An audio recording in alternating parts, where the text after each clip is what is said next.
Lunch பாக்ஸுக்கு மாங்காய் சாதம் செய்யலாம். மாங்காவை தோல் சீவி எடுத்துக்கலாம். மாங்காவை தோல் நல்லா சீவியாச்சு. மாங்காவை திருவிக்கலாம். மாங்காய் துருவியாச்சு. இப்போ தாளிச்சிக்கலாம். தேவையான அளவு எண்ணெய் சேர்த்துக்கலாம். எண்ணெய் காஞ்சிடுச்சு. கடுகு உளுந்து சேர்த்துக்கலாம். 3 காஞ்சி மிளகா கட் பண்ணி சேர்த்துக்கலாம். உளுத்தம்பருப்பு 1 ஸ்பூன், கடலைப்பருப்பு 1 ஸ்பூன். கடலைப்பருப்பு உளுத்தம் பொன் வரவளோ வறுத்துக்கலாம். கடலைப்பருப்பு உளுத்தப்பருப்பு சேர்ந்துருச்சு. பச்சை மிளகா 4 கட் பண்ணி வச்சுருக்கேன், அதை சேர்த்துக்கலாம். கருவேப்பிலை கொஞ்சம், 1 ஸ்பூன் மஞ்சத்தூள் எல்லாம் சேர்ந்துருச்சு. திரி வச்சுருக்கிற மாங்காவை சேர்த்துக்கலாம். மாங்காய் சேர்த்து நல்லா எண்ணெயிலே வதக்கிக்கலாம். மாங்காய் நல்லா வதங்கிடுச்சு. தேவையான அளவு உப்பு சேர்த்துக்கலாம். நல்லா மிக்ஸ் பண்ணிக்கலாம். தொக்கு ரெடி ஆகிடுச்சு.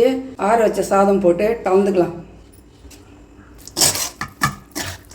ஏற்கனவே மாங்காய் தொக்கில் உப்பு போட்டிருக்கோம். தேவையான அளவு உப்பு செக் பண்ணி போட்டுக்கலாம்.